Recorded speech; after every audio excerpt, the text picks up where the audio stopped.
এখন লেখাপড়া কোথায় হয় জানেন? রাগ করবেন না, শোনামাইন, এক্সকিউজ মি। এখন বর্তমানে লেখাপড়া কোথায় বেশি হয় জানেন? শুনে নিন আপনারা, টয়লেটে। কি বললাম? আরে পেচ্ছাপখানায়, পায়খানায়। রাগ করবেন না। কখন? বলে দিচ্ছে 10 তারিখ থেকে শুরু হবে। 10 আর 11 তারিখ থেকে মাধ্যমিক পরীক্ষা চলবে। মাদ্রাসা বোর্ড এবং স্কুল বোর্ড, দুটো বোর্ডের সঙ্গে তো জড়িত। দেখবেন যেখানে সেন্টার পড়ে সেই সেন্টারে গিয়ে দেখবেন, টয়লেটগুলোতে গিয়ে দেখবেন বইয়ের পৃষ্ঠা ছাড়া, টুকলি, মাইক্রো জেরক্স এবং বই দিয়ে মানে টয়লেটে ফেলে রেখে চলে এসছে। আর সত্যিকার একজন মেরিটোরিয়াস স্টুডেন্ট, সে ওইখানে গিয়ে পেশাব পেয়েছে, পেশাব ফিরে চলে এলো। দেখা যাচ্ছে যে ছেলেটা টুকলি করলো, চুরি করলো, 60% নাম্বার পেয়ে সেই ছেলেটি 20 বছর পরে স্টেজে এসে ভালো ভালো লেকচার দেবে। আর তার কথা শুনে মানুষ হেদায়েত প্রাপ্ত হবে।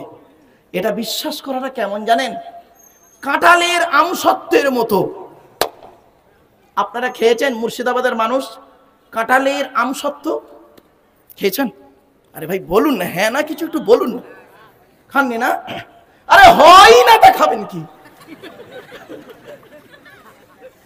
কাঁঠাল সত্য হয়, এটা অকল্পনীয় কথা এগুলো।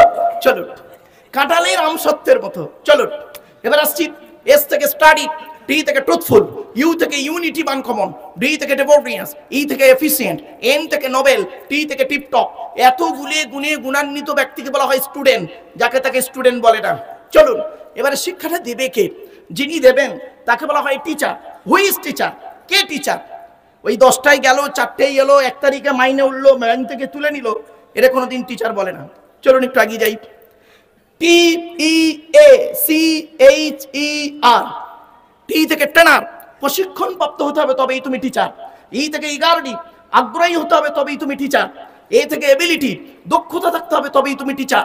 Most important letter C, C থেকে ক্যারেক্টার, চরিত্র ঠিক থাকতে হবে তবেই তুমি টিচার। আজ থেকে 30 বছর আগে, এই স্যারেদের জিজ্ঞাসা করুন, আজ থেকে 30 বছর আগে আমরা আমাদের স্যারেদের দেখলে, সত্য কথাই বলছি, অনেক সময় সাইকেল চড়তাম না, সাইকেল থেকে নেমে যেতাম, স্যারকে স্যালুট দিতাম, সম্মান দিতাম। আজ থেকে 30 বছর আগে টিচার ছাত্রের সম্পর্ক কেমন ছিল? পিতা আর পুত্রের ন্যায়। ছাত্রটি শিক্ষককে দেখে সম্মান করত, ভক্তি করত, শ্রদ্ধা করত, আর শিক্ষক ছাত্রটিকে নিজের পুত্র বলে মনে করত। আরে এখন কি হয়েছে শুনবেন? সব জায়গায় নয়, বেশ কিছু জায়গায় টিচার ছাত্রের সম্পর্ক বন্ধু, বিড়ি চেয়ে খায়, খৈনি মলে দেয়। ঠিক না বেটি? আজ থেকে 30 বছর আগে টিচার আর ছাত্রীর সম্পর্ক কেমন ছিল? পিতা আর কন্যার ন্যায়। মেয়েটি শিক্ষককে বাপের মতো ভক্তি করত, শ্রদ্ধা করত, শিক্ষক ছাত্রীটিকে নিজের কন্যা বলে মনে করত। এখন কি হয়েছে শুনবেন? সব জায়গায় নয়, বেশ কিছু জায়গায় টিচার ছাত্রীর সম্পর্ক হয়েছে স্বামী স্ত্রী। প্রাইভেট পড়াতে দিয়েছে, ইংরাজি করাতে দিয়েছে, ম্যাথ করাতে দিয়েছে, উনি বিয়েটাও পড়িয়ে নিয়ে বসে আছে। এই জন্যই নবী বলেছিলেন, দি Messenger of Allah, peace be আপন হিম, shed the best among you those with good manner। নবী বলেন, তোমাদের মধ্যে উত্তম ব্যক্তি ওই লোকটা যার ক্যারেক্টার, চরিত্র ভালো, ওই লোকটাই হলো উত্তম ব্যক্তি। একজন উকিল, ব্যারিস্টার, মাস্টার, ডাক্তার, তার যদি চরিত্র খারাপ হয়, আর একজন টরিওয়ালার চরিত্র যদি ভালো হয়, টরিওয়ালাটাই হলো আল্লাহর কাছে প্রিয় ব্যক্তি। Many loss is something loss, health loss is nothing loss, but character loss is everything loss। মানুষের যদি টাকা চলে যায়, ইনকাম করলে টাকাটা আবার ফিরে আসবে। মানুষের যদি শরীর চলে যায়, ভালো মন্দ খেলে বন্ধু শরীরটাও ফিরে আসবে। কিন্তু বন্ধুরে, মানুষের যদি চরিত্র চলে যায়, চরিত্র কিন্তু আর ফিরে আসবে না। তাই মুহাম্মদ সাল্লাল্লাহু আলাইহি সাল্লাম বললেন, বুখারীর হাদিস, রসুল বললেন, তোমরা আমাকে দুটো জিনিসের গ্যারান্টি দাও, তোমরা আমাকে দুটো জিনিসের গ্যারান্টি দাও, আমি মুহাম্মদ সাল্লাল্লাহু আলাইহি ওয়াসাল্লাম তোমাদেরকে জান্নাতের গ্যারান্টি দেব। কি? 2 ঠোঁটের মাঝখানে জিভের গ্যারান্টি দাও। হারাম খাবার খাওয়া থেকে জিভটাকে ঠিক করো, বাজে ভাষা বলা থেকে জিভটাকে ঠিক করো, পরনিন্দা পরচর্চা করা থেকে জিভটাকে ঠিক করো। 2 নাম্বার হলো 2 রানের বীজখানে লজ্জাস্থানকে হেফাজত করো। 2 ঠোঁটের মাঝখানে, 2 রানের বীজখানে, এই দুটো জিনিসের গ্যারান্টি তোমরা আমাকে দাও, আমি মুহাম্মদ সাল্লাল্লাহু আলাইহি ওয়াসাল্লাম তোমাদের জান্নাতের গ্যারান্টি দিয়ে দেবো। যান বাড়ি চলে যান, গিয়ে দেখবেন হয় ভদ্রলোকের নিচে খারাপ, নয় ভদ্রলোকের উপর খারাপ। হুকুমের কারণ নাকি, হুক বলেন তো নাকি, ওই হুকুমের কারণ নিয়ে চাচা আমার পাকা চালিয়ে তাহাজ্জুদের নামাজ পড়ছি। রাগ করবেন না। হযরত মুহাম্মদ সাল্লাল্লাহু আলাইহি সাল্লাম বলছেন, লানাল্লাহু মান সারাকা মানারাল আরদি, ওই সমস্ত লোকেদের প্রতি আল্লাহর গজব যারা জমির আল কেটে কেটে জমি বাড়িয়ে নেয়। এখানে কত আলচোর চাচা বসে আছে একমাত্র আল্লাহই ভালো জানে, আমাকে ভুল বুঝবেন না, চলুন এগিয়ে যাচ্ছি, একদম বাস্তব কথা বলছি। চলুন এবার আসছি এইচ থেকে অনেস্টি, সততা থাকতে হবে, তবেই তুমি টিচার। ই থেকে আর কি, টিচার হতে গেলে আগে আগে আসতে হবে, last letter is A R, R থেকে রেগুলারিটি, নিয়মিত ক্লাস করতে হবে, তবেই তুমি টিচার। ট্রেনার, ইগারডি, এবিলিটি, ক্যারেক্টার, অনেস্টি, আরডি, রেগুলারিটি, এতগুলো গুণ যার মধ্যে আছে, he is a really teacher, তিনি হলেন সত্যিকারের একজন টিচার। আচ্ছা, এই কথাটা আমি কেন এখানে বলছি?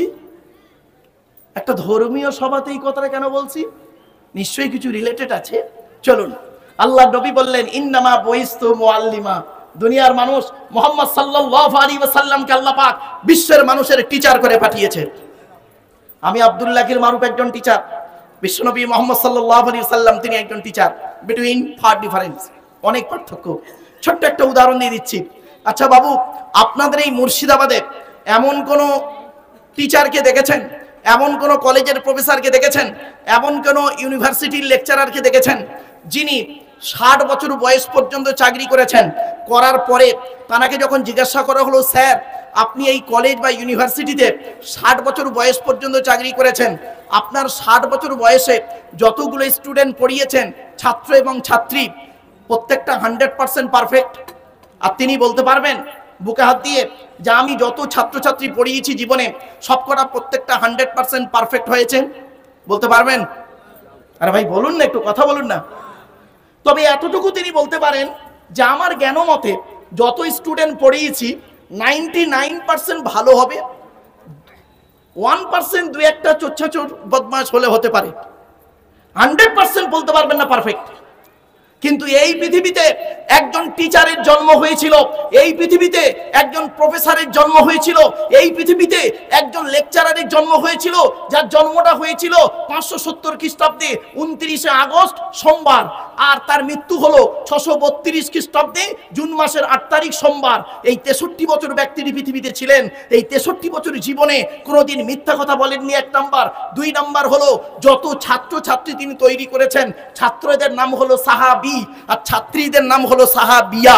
যত ছাত্রছাত্রী তিনি তৈরি করেছেন, করার পরেই তিনি নিজেই তার ছাত্রছাত্রীদের সম্পর্কে সার্টিফিকেট দিচ্ছেন। তিনি কি বলছেন শুনবেন? আসহাবিকান নুজুম বিআইয়িহিম ইক্তিদাইতুম ইহতিদাইতুম, আমার প্রত্যেকটা ছাত্রছাত্রী হলো নক্ষত্রের ন্যায়, যাকে অনুসরণ করে চলবে পৃথিবীতে তার মাধ্যমে কিয়ামতের মাঠে নাজাত পেয়ে যাবে। আপনি কি ভাবতে পেরেছেন? এমন একজন টিচারের জন্ম হয়েছিল পৃথিবীতে। আর সেই নবীর ঘরটা হলো মাদ্রাসা। মাদ্রাসা শব্দের অর্থ হলো, দারসুন শব্দ থেকে এসেছে মাদ্রাসা। দারসুন শব্দ থেকে এসমে জরফে মাকানের সিগা হলো মাদ্রাসা। মাদ্রাসা মানে জঙ্গি তৈরির কারখানা নয়। আমরা জানি না তাই উল্টো পাল্টা ভুলভাল বকি। এই জন্য এডুকেশনের একটু লেখাপড়ার দরকার আছে। যারা সত্যিকারের লেখাপড়া করেনেওয়ালা মানুষ, জ্ঞানী গুণী মানুষ, তারা একটা কথা বলতে গেলে একটু চিন্তা ভাবনা করবে। এই জন্য আপনাদেরকে আমি অনুরোধ করে বলে যাচ্ছি, মাদ্রাসার প্রতি লক্ষ্য রাখুন। এই মাদ্রাসাকে টিকিয়ে রাখতে গেলে আপনাদের যা যা করণীয় তাই আপনাদেরকে করতে হবে। আপনারা কি করতে পারবেন? ইনশাআল্লাহ, ইনশাআল্লাহ। দেখি চলুন এবার আসছি আমাদের আলোচনার মূল বিষয়ে চললাম। জাস্ট আমি প্রথমে একটু টু দি পয়েন্টের উপরে কয়েকটা কথা সংক্ষিপ্তভাবে একটু বলে নিলাম সাবস্টাইন হিসাবে। আজকে আমাদের আলোচনার বিষয় হবে কোরআনের একটি সূরার সংক্ষিপ্ত আলোচনা। সূরাটি কতক্ষণ হবে স্যার?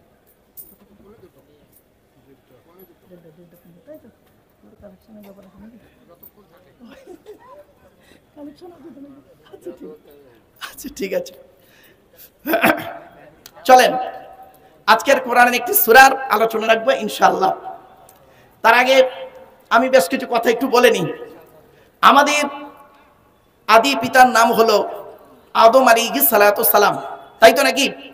আদম থেকে মুহাম্মদ সাল্লাল্লাহু আলাইহি সাল্লাম পর্যন্ত মোট নবী এসেছেন 1,24,000, রসুল এসেছেন 313 অথবা 315 জন, কেতাব এসেছে 104টা। কটা? 104টা। এবার কটা কার উপরে এসেছে একটু শুনে নিন। হযরতে আদম নবীর উপরে এসেছে 10টা সহিফা। কি বললাম বাবা? সহিফা মানে ছোট ছোট। আদম নবীর উপরে এসেছে 10টা। ইব্রাহিম নবীর উপরে এসেছে 10টা। কত হলো? 20টা। ইদ্রিস নবীর উপরে এসেছে 30টা। কত হলো? 50টা। আর শীষ নবীর উপরে এসেছে 50টা। কত হলো? 100টা। মুসা নবীর উপরে এসেছে একটা, নাম হলো তাওরাত, 1000 খণ্ড, রমজান মাসে 6 তারিখে নাজিল হয়েছে। তারপরে হলো দাউদ নবীর প্রতি এসেছিলেন একটি কিতাব, কিতাবটির নাম হলো জবুর কিতাব। কিতাবটি হলো 150 পারা বা খণ্ড। কিতাবটি এসেছে দাউদ নবীর উপরে। কবে নাজিল হয়েছে? রমজান মাসের 12 তারিখে। তারপরে যে কিতাবটি আল্লাহ পাঠিয়েছিলেন মানুষের হেদায়েতের জন্য, কিতাবটির নাম হলো ইনজিল। সেটি হলো 27 পারা বা খণ্ড, এসেছিল ঈসা নবীর উপরে রমজান মাসের 18 তারিখে। সর্বশেষ কিতাব আর শেষ নবীর নাম হলো মুহাম্মদ মুস্তাফা সাল্লাল্লাহু আলাইহি ওয়াসাল্লাম। আর কিতাবটির নাম হলো দি হরি কোরআন। আমার সামনেই রয়েছে টেবিলে। কোরআন হলো 30 পারা। এসেছে কবে? ইন্না আনজালনাহু ফি লাইলাতুল কদর, লাইলাতুল কদরের রাতে এসেছে। আর এর ভিতরে কি আছে সেই সম্পর্কে আজকে আপনাদের সঙ্গে একটু সংক্ষিপ্ত আলোচনা করব। আপনাদেরকে আমি অনুরোধ করে বলে যাচ্ছি, কোরআন পড়া শিখুন। আলেম ওলামাদের কাছে বসে কোরআনটা পড়া একটু শিখে নিন, এবং কোরআনের বাংলা অর্থ বের হয়ে গেছে, একটু বোঝার চেষ্টা করুন, শোনার চেষ্টা করুন এবং আমল করার চেষ্টা করুন। চলুন এগিয়ে যাচ্ছি। কোরআনের ভিতরে কি আছে কোরআনের পরিচয়টা একটু নিয়ে নিন। কোরআন আল্লাহর তরফ থেকে জিবরাইলের মাধ্যমে হযরত মুহাম্মদ সাল্লাল্লাহু আলাইহি ওয়াসাল্লামের উপরে আরবের মক্কা নগরীর নিকটবর্তী একটি গুহাটির নাম হলো হেরা। হেরা নামক গুহাটি 610 খ্রিস্টাব্দে 1 ফেব্রুয়ারি সোমবার কোরআনের প্রথম আয়াত নাজিল হয়েছিল। সেটি হলো কি? ইকরা, রিড, পড়ো পড়ো পড়ো। এই কোরআনে আছে 82 জায়গায় নামাজের কথা, 92 জায়গায় আছে লেখাপড়ার কথা, 104 জায়গায় আছে ধৈর্য বা সবরের কথা, 250টা হারাম আয়াত আছে, হারাম জিনিস আছে 250টা, আর হালাল আছে 250টা। হারাম হালালের আয়াত হলো 500টা। এই কোরআনে এর ভিতরে কি আছে? 30টা পারা, 540টা রুকু, 114টা সূরা, 14 থেকে 15খানা সাজদা, 7টা মানজিল, 8 থেকে 12খানা সাক্তা, 6666টা আয়াত, কেউ বলেছেন 6236টা আয়াত, 3,23,215টা অক্ষর। এ কোরআন 22 বছর 9 মাস কয়েকদিন, কম বেশি 23 বছর ধরে কোনো ঘটনাকে কেন্দ্র করে, কোনো ব্যক্তিকে কেন্দ্র করে, কোনো বস্তুকে কেন্দ্র করে, কোনো জায়গাকে কেন্দ্র করে কোরআনের আয়াতগুলো নাজিল হয়েছে। 6000 আয়াত নাজিল হয়েছে, 12,000 জায়গায় নাজিল হয়েছে। কটা জায়গার নাম আমরা জানি? শুধু মক্কা আর মদিনাই জানি। ব্যাপক আলোচনা। চলুন একটা একটা করে আপনাদের কাছে তুলে ধরবো ইনশাআল্লাহ। একটু ধৈর্যের পরিচয় দিন। এবারে আসছি আমরা যে সূরাটির আলোচনা করব। সূরাটির নাম হলো সূরাতুল জুমআ। সূরা জুমআ কোরআনের 62 নম্বর সূরা। সূরাটির ভিতরে কি আছে? 11টা আয়াত আছে, 2টি রুকু আছে। আর এই সূরার ভিতরে প্রথমে আছে আল্লাহর আলোচনা, তারপরে আছে মুহাম্মদ সাল্লাল্লাহু আলাইহি ওয়াসাল্লামের আলোচনা, তারপরে আছে ইহুদিদের আলোচনা, তারপরে আছে মৃত্যুর আলোচনা, তারপরে আছে সূরা জুমার আলোচনা। এই 11টা আয়াতের ভিতরে স্টেপ বাই স্টেপ পরস্পরে এসেছে। তা আমি একটা একটা করে আয়াত পড়ব, আপনাদের কাছে সংক্ষিপ্তভাবে আলোচনা করার চেষ্টা করব। 10টা হারামের কথা আজকের বলবো, যে 10টা হারাম আয়াত আদম নবীর উপরে নাজিল হয়েছে তাদের ভাষায়, এবং শুধু তাই নয়, প্রত্যেকটা নবীর উপরে এই 10টা হারাম নাজিল হয়েছে। সে 10টা হারাম কি কি শুনে নিন। এই 10টা হারামকে যদি কোনো মানুষ আমল করে, আশা করি কিয়ামতের মাঠে সে নাজাত পেয়ে যাবে। কোরআনে আছে 10টা হারাম কি কি শুনে নিন। কোরআনে আয়াতটি কোথায় আছে? 8 নম্বর পারার 7 নম্বর পৃষ্ঠার 11 নম্বর লাইন। সূরার নাম সূরা আনামের 151 নম্বর আয়াত, 152 নম্বর আয়াত, 153 নম্বর আয়াত। আমি আয়াতটা প্রথম পড়ে দিই। আল্লাহ পাক বলছেন, কুল তাআলাউ আতলু মা হাররামা রাব্বুকুম আলাইকুম আল্লা তুশরিকু বিহি শাইয়্যা ওয়া বিল ওয়ালিদাইনি ইহসানা ওয়া লা তাকতুলু আওলাদাকুম মিন ইমলাক নাহনু নারযুকুকুম ওয়া ইয়্যাহুম ওয়া লা তাকরাবুল ফাওয়াহিশা মা যাহারা মিনহা ওয়া মা বাতান ওয়া লা তাকতুলুন নাফসাল্লাতী হাররামাল্লাহু ইল্লা বিল হাক্কি যালিকুম ওয়াসাকুম বিহি লাআল্লাকুম তাকিলুন। 6 নম্বর, ওয়া লা তাকরাবু মালাল ইয়াতীমি ইল্লা বিল্লাতী হিয়া আহসান হাত্তা ইয়াবলুগা আশুদ্দা ওয়া আউফুল কাইলা ওয়াল মিজানা বিল কিসতি লা নুকাল্লিফু নাফসান ইল্লা বুসআহা ওয়া ইযা কুলতুম ফাদিলু ওয়ালাউ কানা যা কুরবা ওয়া বিআহদিল্লাহি আউফু যালিকুম ওয়াসাকুম বিহি লাআল্লাকুম তাযাক্কারুন। 10 নম্বর, ওয়া আন্না হাযা সিরাতি রাব্বিকা মুস্তাকিমান ফাত্তাবিউহু ওয়া লা তাত্তাবিউস সুবুলা ফাতাফাররাকা বিকুম আন সাবিলি যালিকুম ওয়াসাকুম বিহি লাআল্লাকুম তাত্তাকুন। এই 10টা হারাম আয়াত, এর ব্যাপক আলোচনা। মানেগুলো বলে দিচ্ছি, 10টা হারামের মানেটা বলে দিচ্ছি। আল্লাহ পাক বললেন, নবী তুমি মানুষদেরকে বলে দাও, কুল নবী তুমি বলো, তাআলাউ তোমরা এসো, আতলু মা হাররামা রাব্বুকুম আলাইকুম আমি তোমাদেরকে তেলাওয়াত করে শোনাবো আল্লাহ তোমাদের উপরে কি কি হারাম করেছে। তার মধ্যে 1 নম্বর হলো আল্লাহ তুশরিকু বিহি শাইয়্যা, তোমরা আল্লাহর সঙ্গে কাউকে শরীক করো না, 1 নম্বর। 2 নম্বর, ওয়া বিল ওয়ালিদাইনি ইহসানা, পিতামাতার অবাধ্য কোনোদিন হইও না। 3 নম্বর, লা তাকতুলু আওলাদাকুম মিন ইমলাক, তোমরা তোমাদের সন্তানদেরকে খাওয়াবার ভয়ে হত্যা করো না, আমি আল্লাহ তাদেরও খাওয়াই তোমাদেরও খাওয়াই। তারপরে বলা হয়েছে কি, ওয়ালা তাকরাবুল ফাওয়াহিশা মা যাহারা মিনহা ওয়া মা বাতান, আমি আল্লাহ তোমাদের বলে দিচ্ছি তোমরা প্রকাশ্য পাপ কাজের ধারে বাড়ে যেও না। পাপ কাজ করা তো দূরের কথা, পাপ কাজের ধারে বাড়ে যেও না। তারপরে 5 নম্বরে বলা হয়েছে ওয়ালা তাকতুলুন নাফসাল্লাতী হাররামাল্লাহু ইল্লা বিল হাক্কি, আল্লাহ পাক বলছেন অন্যায়ভাবে কাউকে হত্যা করো না। আল্লাহ পাক যাকে হত্যা করতে বলেছে তাকেই হত্যা করবে, অন্যায়ভাবে কাউকে হত্যা করো না। এই আয়াতের ব্যাখ্যায় বলা হয়েছে মান কতালা নাফসাম বিগাইরি নাফসিন আও ফাসাদিন ফিল আরদি ফাকান্নামা কতালান নাস জামিয়া ওয়া মান আহইয়াহা ফাকান্নামা আহইয়ান নাস জামিয়া। সূরা মাইদার মধ্যে বলা হয়েছে কোন ব্যক্তি যদি কোনো ব্যক্তিকে অন্যায়ভাবে হত্যা করে সে যেন সমগ্র মানব জাতিকে হত্যা করলো, আর কোনো ব্যক্তি যদি কোনো ব্যক্তিকে জান বাঁচায় হকের উপরে সে যেন সমগ্র মানব জাতির জান বাঁচালো। ভাবতে পেরেছেন কোরআন কত বড় ভ্রাতৃত্বের কথা বলেছে, বাড়িতে গিয়ে ভাববেন। এরপরে বলা হয়েছে 6 নম্বর হারামটা কি, ওয়ালা তাকরাবু মালাল ইয়াতীমি ইল্লা বিল্লাতী হিয়া আহসান হাত্তা ইয়াবলুগা আশুদ্দা। আল্লাহ পাক বলছেন তোমরা এতিমের মালের ধারে বাড়েও যেও না, এতিমের মাল ভক্ষণ করিও না, এতিমের মালের ধারে বাড়ে যেও না যতক্ষণ পর্যন্ত তার অনুমতি না হয়, অথবা সে প্রাপ্ত বয়স্ক যেন না হয়, যতক্ষণ না হচ্ছে। এরপরে আল্লাহ পাক বললেন কি, ওয়াউফুল কাইলা ওয়াল মিজানা বিল কিসতি লা নুকাল্লিফু নাফসান ইল্লা উসাহা। আল্লাহ পাক বললেন তোমরা ওজনে কোনোদিন কম বেশি করো না। অনেক মানুষ আছে দেখবেন ওজন যখন দেয় কম দেয়, নেবার সময় বেশি দেয়। আল্লাহ পাক এই আয়াতের তাফসিরে অন্য আয়াত দিয়ে বলে তাফসির করে দেওয়া হয়েছে কি, আল্লাহ পাক বলছেন ওয়াইলুল লিল মুতাফফিফিন আল্লাযীনা ইযা তালু আলান নাসি ইস্তাওফুন। খবরদার বাবাজিরা, আমি অনুরোধ করে বলে যাচ্ছি এই কোরআনের ভাষা অনুযায়ী আপনারা দয়া করে কোনোদিন এই রকম চিটিংবাজি কারবার করবেন না, খবরদার নয়। অনেক সময় মানুষ দেখবেন দেবার সময় কম দেয়, নেবার সময় বেশি নেয়, খবরদার এটা করতে যাবেন না। যেমন দেবেন তেমন নেবেন, এটাই হচ্ছে সবথেকে উত্তম। চলুন ওজনে কম বেশি করবেন না।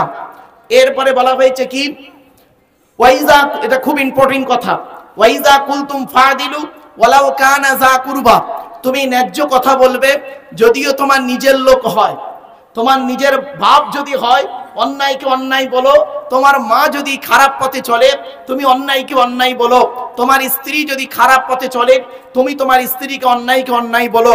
ছোট্ট একটা কথা আপনাদের বলে যাচ্ছি, শুনে রেখে দিন। এতগুলো মানুষ আপনারা বসে আছেন, দাঁড়িয়ে আছেন, জ্ঞানী গুণী বুদ্ধিজীবী মানুষ, আপনারা আজকের বাড়ি যাবেন প্রত্যেকেই আশা করি। তো আজকের বাড়িতে গিয়ে আপনার বাড়িতে 4 শ্রেণীর মহিলা আছে। কয় শ্রেণীর? 4 শ্রেণীর মহিলা আছে। কে কে?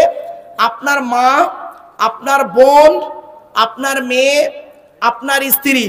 এই 4 শ্রেণীর মহিলা জান্নাতি না জাহান্নামী? আপনি কি করে বুঝবেন? চলুন আমি বিশ্বনবী মুহাম্মদ সাল্লাল্লাহু আলাইহি সাল্লামের কিছু কথা তুলে ধরছি, আর আপনি বাড়ি থেকে ভাববেন এই অভ্যাসগুলো যদি আপনার মা, বোন, মেয়ে, বউয়ের মধ্যে থাকে, আপনি চোখ বন্ধ করে বলবেন আমার মা, বোন, মেয়ে, বউ যদি এরা নামাজ পড়লো, রোজা রাখলো, জাহান্নামী। কি কি? এক নাম্বার বলা হয়েছে ওই নারীর প্রতি আল্লাহর গজব, ওই নারীর প্রতি আল্লাহর গজব যে নারী তার স্বামীর সঙ্গে যখন কথা বলে মেজাজ দিয়ে কথা বলে। অনেক মেয়ে ছেলে আছে দেখবেন, মা বোন যারা এসেছেন, আমি আপনাদেরকে অনুরোধ করছি খবরদার আজ থেকে গিয়ে বাড়িতে তওবা করে নেবেন, স্বামীর সঙ্গে কোনোদিন মেজাজ দিয়ে কথা বলবেন না। অনেক মেয়ে ছেলে আছে দেখবেন স্বামীর সঙ্গে যখন কথা বলে মেজাজ দিয়ে কথা বলে, পাড়ার অন্য লোকের সঙ্গে যখন কথা বলে মিষ্টি সুরে কথা বলে, আর স্বামীর সঙ্গে যখন বলে ও তখন মেজাজ দিয়ে কথা বলে। খবরদার বলবেন না, মা বোনেদেরকে অনুরোধ করে বলে যাচ্ছি। এরপরে বলা হয়েছে দেখবেন, আর এর সাথে সাথে আরো কিছু কথা বলছি, বেশিরভাগ মেয়ের সংসার নষ্ট হয় মেয়ের মায়ের কান ভাঙানিতে। ঠিক না বেঠিক? বেশিরভাগ মেয়ের সংসার নষ্ট হয় মেয়ের মায়ের কান ভাঙানিতে। যে মেয়ের মা যত বেশি চালাক, সেই মেয়ের কপালে তত তাড়াতাড়ি তলাক। কথাটা যেন থাকে মনে। এই কথাগুলো অনুরোধ করে দিচ্ছি, আপনারা বাড়ি থেকে একটু মূল্যায়ন করবেন। চলুন এবারে আসছি আল্লাহর কোরআন, সূরাটির নাম হলো সূরা জুমা। সেই জুমার আলোচনাটা আপনাদেরকে বলে দিচ্ছি। আচ্ছা, আপনাদেরকে একটি ছোট্ট প্রশ্ন করি। প্রশ্নটা হলো কি, যে আপনারা শুনেছেন যে আসমান, পৃথিবী, জমিনে যা কিছু আছে সকলে আল্লাহ পাকের তসবিহ যাপন করে? আরে ভাই বলুন না, একটু কথা বলুন না। শুনেছেন তাই তো? দেখেননি, শুনেছেন। চলুন কোরআন কি বলছে দেখি। ইউসাব্বিহু লিল্লাহি মা ফিস সামাওয়াতি ওয়া মা ফিল আরদিল মালিকিল কুদ্দুসিল আজিজিল হাকীম। আজকে সূরা জুমার প্রথম আয়াত। এতক্ষণ আপনাদেরকে বিভিন্ন অ্যাঙ্গেল থেকে কথাগুলো বলে একটু বোঝাতে চেয়েছি, যাতে করে একটু অ্যাটেনশনটা হয়। উঠেই শুধু কোরআনের আলোচনা করা যায় না, বেসটা তৈরি না করলে সম্ভব হয় না। ভিত না তৈরি করলে বিল্ডিং বানানো যায় না। জলসাটাকে কোন মূল জায়গায় যেতে গেলে বাবা বেসিক আলোচনা না করলে আলোচনা কিছুই হবে না। 1 থেকে MA পাস করতে হয়, 1 2 পরস্পর ধাপে ধাপে বাপ। ডাইরেক্ট MA ক্লাসে কেউ ভর্তিও নেয় না, আর ভর্তি হলেও কিছু পারেও না। এজন্য এতক্ষণ আপনাদেরকে বেসিক কথাগুলো একটু বলে দিলাম, কেন? যাতে করে আপনাদের বুঝতে সুবিধা হয়। চলুন, কোরআন পড়তে গেলে 3টে জিনিস লাগবে। আপনারা জানেন নাপাক থেকে পাক হওয়ার পদ্ধতি হলো 3টে। কি কি? 1 নাম্বার অজু, 2 নাম্বার তায়াম্মুম, 3 নাম্বার গোসল। অজুর ফরজগুলো একটু বাড়িতে মূল্যায়ন করবেন। অজুর ফরজ হলো 4টি। 1 নাম্বার কি? মুখমণ্ডল ধৌত করা। 2 নাম্বার হাতের কনুয়ের উপর পর্যন্ত ধৌত করা। 3 নাম্বার মাথামণ্ডল মোছা করা। 4 নাম্বার পায়ের গাঁটের উপর পর্যন্ত ধৌত করা। অজুর ফরজটুকু একটু জেনে নেবেন। আরেকটা কথা আপনাদের বলে যাচ্ছি, অজু করতে গেলে পানির প্রয়োজন। পানি যদি না পান তাহলে তায়াম্মুম করে নেবেন। কোরআনে বলা হয়েছে সূরা নিসার মধ্যে, যদি পানি না পাও তাহলে তায়াম্মুম করবে। তায়াম্মুমের ফরজ হলো কি? আপনি নিয়ত করুন, আর সাথে সাথে আপনি কি করবেন? আপনি মুখমণ্ডল মোছা করুন, সাথে সাথে আপনি কি করবেন? হাত মোছা করুন। মনে মনে যে তায়াম্মুম করছি এটা আপনার মাথায় যেন থাকে। আরেকটা হলো গোসলের ফরজ হলো 3টি। 1 নাম্বার গড়গড়া সহ কুল্লি করা। 2 নাম্বার নাকের নরম গোস্ত পর্যন্ত পানি পৌঁছানো। 3 নাম্বার সারা শরীরটাকে ভালো করে ধৌত করা। কোরআন পড়তে গেলে মনে রাখবেন লা ইয়ামাসসুহু ইল্লাল মুতাহহারুন। সেখানে বলা হয়েছে বিনা পবিত্রতায় কোরআনকে স্পর্শ করিও না। তাই বাপেরা, কোরআনের আলোচনা শুনতে গেলে চেষ্টা করবেন শরীর পাক, কাপড় পাক, জায়গা পাক, একটু পাক পবিত্র অবস্থায় থাকার চেষ্টা করবেন। নাপাক অবস্থায় কখনোই থাকার চেষ্টা করবেন না। অনেক মানুষ আছে দেখবেন রাত 12টার সময় স্বামী স্ত্রী নাপাক হয়েছে, পরের দিন বাজার হাট করে টরে নিয়ে গিয়ে বেলা 2টোর সময় গোসল করছে, তাও গোসলের ফরজগুলো ঠিক মতো আদায় করে না। অনুরোধ করে বলে যাচ্ছি এগুলো থেকে একটু পরিবর্তন হন। চলুন, আল্লাহ পাক বলছেন কি? ইসাব্বিহু লিল্লাহি মা ফিস সামাওয়াতি ওয়া মা ফিল আরদ। এইটুকুর আলোচনা প্রথম হোক।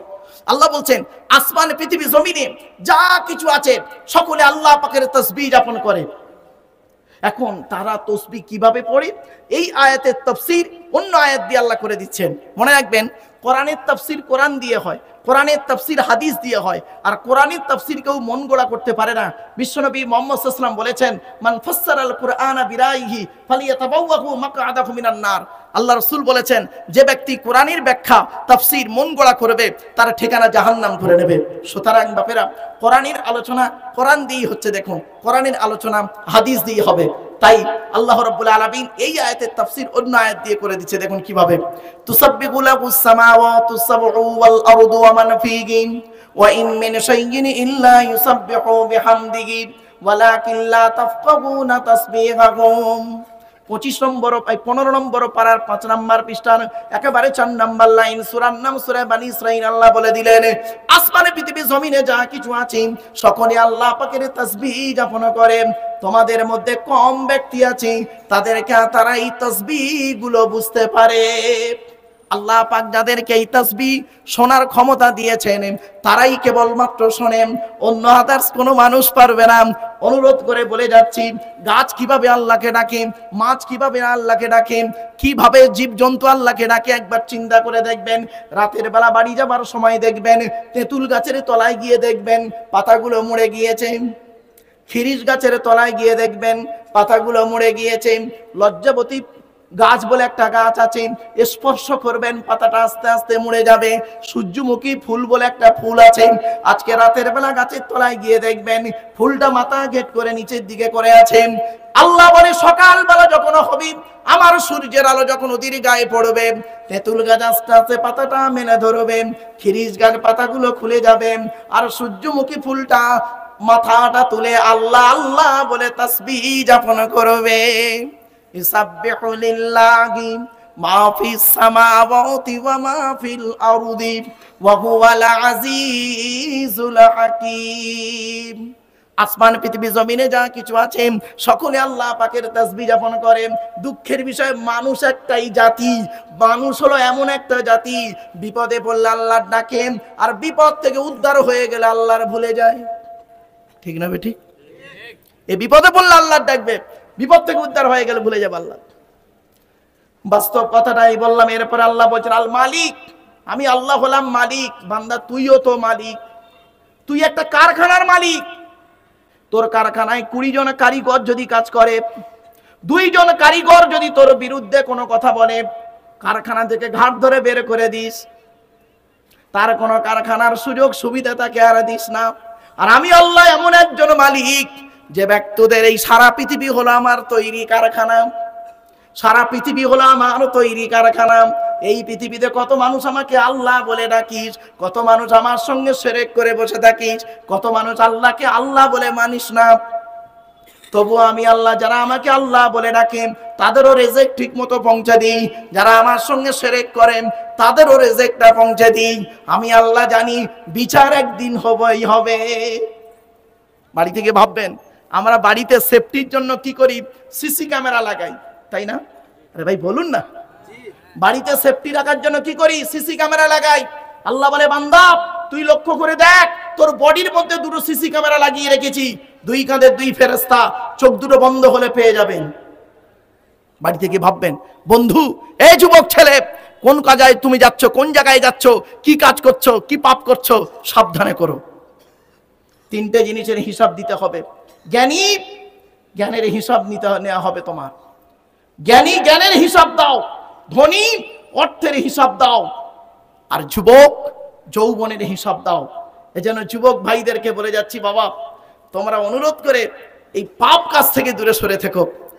এই যৌবন বয়সটা যে কি, যুবক বয়সটা যে কি, এই বয়সটা খুব মারাত্মক। অতএব এই সময়ে তোমরা যদি আল্লাহর পথে আসো তাহলে দেখবে যে বৃদ্ধ বয়সে 27 রাকাত নামাজ পড়ে জেনে কি পাবে, যুবক বয়সে 2 রাকাত নামাজ পড়ে সেই নেকিটাই তোমাকে দেওয়া হবে। ভাবতে পেরেছেন? চলো এরপরে আসছি। আল্লাহ বলছেন, কুদ্দুস, আমি আল্লাহ হলাম পুত পবিত্র। তুই তো বলিস আমি খুব পাক পবিত্র, তুই কি পবিত্র রে? তুই যে পানি থেকে তোকে আমি সৃষ্টি করলাম, ওই পানিটা দেহ থেকে বের হলে শরীর নাপাক হয়ে যায়, গোসল ফরজ হয়ে যায়, ঠিক না বে ঠিক? আল্লাহ বলে, তোকে আমি আল্লাহ কিভাবে, একবার লক্ষ্য করে দেখ। ওয়ালাকাদ খলাকনাল ইনসানা মিন সুলালাতিন মিন তিন সুম্মা জাআলনাহু নুতফাতান ফি করারিন মাকিন সুম্মা খলাকনান নুতফাতা আলাকাতান ফাখলাকনাল আলাকাতা মুদগাতান ফাখলাকনাল মুদগাতা ইযামান ফাকাসাউনাল ইযামা লাহমা সুম্মা আনশানাহু খলকান আখর ফাতাবারাকাল্লাহু আহসানুল খালিকিন। আল্লাহ বলেন মাটির নির্যাস থেকে তোদের তৈরি করেছি বাপ আর মায়ের মিলনের মাধ্যমে। ওই পানিটাকে আমি আল্লাহ তোর মায়ের পেটের ডাইসে সুন্দর করে রেখে দিয়েছি। আর কি করেছি? সুম্মা খলাকনান নুতফাতা আলাকাতান, ওই পানিটা 40 দিন পরে রক্তপিণ্ড করেছি, তার 40 দিন পরে মাংসপিণ্ড করেছি, তার 40 দিন পরে হাড় তৈরি করেছি, হাড়ে আর মাংসে সুন্দর করে লাগিয়ে দিয়েছি। আমি আল্লাহ তোর মায়ের পেটের ভিতরে সুন্দর একটা আকৃতি দান করেছি। তুই আবার বলিস আমি পবিত্র। আল্লাহ বলছে আমার কাছে পবিত্রতা দেখাতে যাস না। এজন্য বাপেদেরকে বলে যাচ্ছি, অনেক সময় আমরা অহংকারে ফেটে পড়ি। কি? টাকার অহংকার, অনেক সময় কি করি এলেমের অহংকার, অনেক সময় দেখি বয়সের অহংকার, অনেক সময় দেখি বিভিন্ন দিকের অহংকার করি। আল্লাহ নিজেই বলছেন ওয়ালা তুসাইর খাদ্দাকা লিন-নাসি ওয়ালা তামশি ফিল আরদি মারহা ইন্নাল্লাহা লা ইউহিব্বু কুল্লা মুখতালিন ফখুর। আল্লাহ পাক পবিত্র কোরআনের 21 নম্বর পারার 11 নম্বর পৃষ্ঠা 14 নম্বর লাইন সূরার নাম সূরা লোকমানে আল্লাহ বলে দিলেন, এই পৃথিবীতে কোনোদিন অহংকার করে চলাফেরা করিস না। আমি আল্লাহ কোনোদিন কোনো অহংকারকারীকে ভালোবাসি না। এরপরে আল্লাহ বলছেন আমি আল্লাহ হলাম পরাক্রমশালী, ক্ষমতাবান। তুই কি ক্ষমতা দেখাস? তোর ক্ষমতা কয়েক দিনের জন্য, কয়েক মিনিটের জন্য ক্ষমতা। আর আমি আল্লাহ হলাম, তোকে আমি তৈরি করেছি ওয়াকানাল ইনসানু আজুলা। শুধু তাই নয়, অখুলিকাল ইনসানু দাঈফা, আমি আল্লাহ মানব জাতিকে তৈরি করেছি দুর্বল করে। আজ আমরা কি করেছি? ছুটেছি কার পিছনে? একবারও ভাবিনি। এরপরে আল্লাহ বলছেন আল হাকিম, আমি আল্লাহ হলাম বিচারক। মান্দা তুই বিচার করিস, আমি আল্লাহ বিচার করি, কিন্তু তোর বিচার আর আমার বিচার চুলচেরা বিচার। এজন্য বাপেদের বলে যাচ্ছি, আমি ওই 10টা হারাম জিনিসের ভিতরে একটা কথা বলেছিলাম, ন্যায্য কথা বলার কথা। এখানেই আপনাদের বলে যাচ্ছি, মনে রাখবেন এই পৃথিবীতে যতদিন বেঁচে থাকবেন ন্যায় কথা যদি বলতে পারেন ভালো, অন্যায় কথা থেকে দূরে সরে থাকুন। আর ন্যায্য বিচার যদি করতে পারেন, ন্যায় বিচার যদি করতে পারেন, তাহলে বিচারটা করবেন, নইলে সরে থাকার চেষ্টা করবেন। এটাই হবে উত্তম কাজ। চলো, তাই আল্লাহ পাক বললেন আসমান পৃথিবী জমিনে যা কিছু আছে সকলে আল্লাহ পাকের তাসবিহ যাপন করে। আর আমি আল্লাহ হলাম মালিক, আমি আল্লাহ হলাম কুদ্দুস, আমি আল্লাহ হলাম আজিজ, আমি আল্লাহ হলাম হাকিম। একটা আয়াতের সংক্ষিপ্ত ব্যাখ্যা হলো পরের আয়াত। এরপরে এখানে আল্লাহর আলোচনা শেষ করলাম, এবার আসছি নবীর আলোচনা আসছে। পরের আয়াত আল্লাহ বলছেন হুয়াল্লাযী বাআসা ফিল উম্মিয়িনা রাসূলাম মিনহুম ইয়াতলু আলাইহিম আয়াতিহি ওয়া ইউযাক্কিহিম ওয়া ইউআল্লিমুহুমুল কিতাবা ওয়াল হিকমা ওয়া ইন কানু মিন ক্বাবলু লাফি দালালিম মুবিন। আল্লাহ বলেন সেই আল্লাহর গুণগান গাইবি বান্দা তোরা। হুয়াল্লাযী বাআসা ফিল উম্মিয়িনা, নিরক্ষরদের ভিতর থেকে একজন রাসূল প্রেরণ করেছে। সেই রাসূল কি করেছে? ইয়াতুলু আলাইহিম আয়াতিহি, আল্লাহ পাকের কোরআনের আয়াতগুলো তেলাওয়াত করে শুনিয়েছে। 2 নাম্বার হলো ওয়াইযাক্কিহিম, সেই রাসূল তোমাদের কি করেছে? তাদেরকে কি করেছে? পবিত্র করেছে। পবিত্র হলো 2 রকমের, একটা হলো বাহ্যিক পবিত্রতা, একটা হলো অভ্যন্তরীণ পবিত্রতা। মনে রাখবেন, বাহ্যিক পবিত্রতা হতে গেলে আমাদের কি কি জিনিস? ওযু, গোসল, তায়াম্মুম। কিন্তু অন্তরের পবিত্রতা হলো সবথেকে বড় জিনিস, ঠিক না বে ঠিক? অন্তরটাকে পরিষ্কার করুন। এজন্য আপনাদের আমি অনুরোধ করে বলে যাচ্ছি, আলা ইন্না ফিল জাসাদি মুদগাতান ইযা সালুহাত সালুহাল জাসাদু কুল্লুহু ওয়া ইযা ফাসাদাত ফাসাদাল জাসাদু কুল্লুহু আলা ওয়া হিয়াল কলব। রাসূল বললেন মনে রাখো, মানব দেহের মধ্যে একটা মাংসপিণ্ড আছে। ওই মাংসপিণ্ড যখন ভালো থাকে সারা শরীরটা তখন ভালো থাকে, আর ওই মাংসপিণ্ড যখন খারাপ হয়ে যায় সারা শরীরটা তখন খারাপ হয়ে যায়। ওই মাংসপিণ্ডটার নাম হলো অন্তর। অন্তরটাকে পরিষ্কার করুন। এর সঙ্গে আরেকটা হাদিস আসছে, ইন্নাল্লাহা লা ইয়ানজুরু ইলা সুওয়ারিকুম ওয়ালা ইলা আমালিকুম ওয়ালাকিন ইয়ানজুরু ইলা কুলুবিকুম ওয়া নিয়াতিকুম। সেখানে বলা হয়েছে কি, আল্লাহ পাক তোমাদের বাহ্যিক আকৃতি দেখে না, কে লম্বা, কে বেঁটে, কে কালো, কে ফর্সা, এটা আল্লাহ দেখে না। ওয়ালা ইলা আমালিকুম, আল্লাহ পাক তোমাদের আমলগুলোও দেখে না। আল্লাহ পাক কি দেখে? ওয়ালাকিন ইয়ানজুরু ইলা কুলুবিকুম ওয়া নিয়াতিকুম, আল্লাহ পাক তোমাদের অন্তরটা দেখে আর তোমাদের নিয়তটা দেখে, উদ্দেশ্যটা দেখে। তাই বাপেদেরকে আমি অনুরোধ করে বলে যাচ্ছি, সেই রাসূল করেছেন কি? আমাদেরকে 2 দিকের পবিত্রতা করিয়েছে। দুই দিকের পবিত্র করেছে, একবার বাহ্যিক, অভ্যন্তরীণ, অন্তরটাকে পরিষ্কার রাখুন। এজন্য আপনাদের অনুরোধ করে বলে যাচ্ছি। এরপর আল্লাহ পাক বলছেন ওয়াইজাক্কিহিম ওয়া ইউআল্লিমুহুমুল কিতাবা ওয়াল হিকমা, আর সেই নবী তোমাদেরকে কিতাবের শিক্ষা দিয়েছে, কিতাবের শিক্ষা দিয়েছে, আরো কি দিয়েছে? ওয়াল হিকমা, হাদিসের শিক্ষা দিয়েছে, জ্ঞান বিজ্ঞানের শিক্ষা দিয়েছে। বিশ্বনবী মুহাম্মদ সাল্লাল্লাহু আলাইহি সাল্লামকে নিয়ে আজকে সারা পৃথিবী গবেষণা করছে। আজ আমরা সেই মুহাম্মদ সাল্লাল্লাহু আলাইহি সাল্লামকে নিয়ে কোনোদিন গবেষণা করলাম না, তার হাদিসগুলো বাস্তবায়ন করলাম না, আমরা করলাম কি অন্য পথে চললাম। এজন্য আপনাদের আমি অনুরোধ করে বলে যাচ্ছি, ইবাদত কাকে বলে? ছোট্ট একটা কথা এখানে আসছে, ইবাদত কাকে বলে শুনে রেখে যান, অন্তত এই কথাটা শুনে বাড়ি যাবেন। ইবাদত কাকে বলে? যে কাজের শুরু হবে আল্লাহর নাম, শেষ হবে আল্লাহর নাম। কি বললাম বাবা? শুরু হবে কার নামে? আল্লাহর নামে, শেষ হবে আল্লাহর নামে। নবীর তরিকায় কাজটা হবে, নবীর তরিকায় কাজটা হবে, অন্য কারোর তরিকায় নয়, নবীর তরিকায় এই কাজটা হবে। তাহলে সেই কাজটাকে বলা হয় ইবাদত। আবার বলছি, যে কাজের শুরু হবে আল্লাহর নাম, শেষ হবে আল্লাহর নাম, নবীর তরিকায় কাজটা হবে, টোটাল কাজটা ইবাদত বলে গণ্য হবে। এজন্য আপনি এখান থেকে আপনি বাড়িতে গিয়ে দেখবেন কোন জিনিসটা ইবাদত আর কোনটা ইবাদত নয়। ব্যাস আপনি বাড়ি থেকে ভাববেন যে ইবাদত কি? যে কাজে শুরু হবে আল্লাহর নাম, খাওয়ার শুরু হবে আল্লাহর নাম, খাওয়ার শেষ হবে আল্লাহর নাম, নবী যেভাবে খেয়েছেন সেইভাবে আপনাকে খেতে হবে।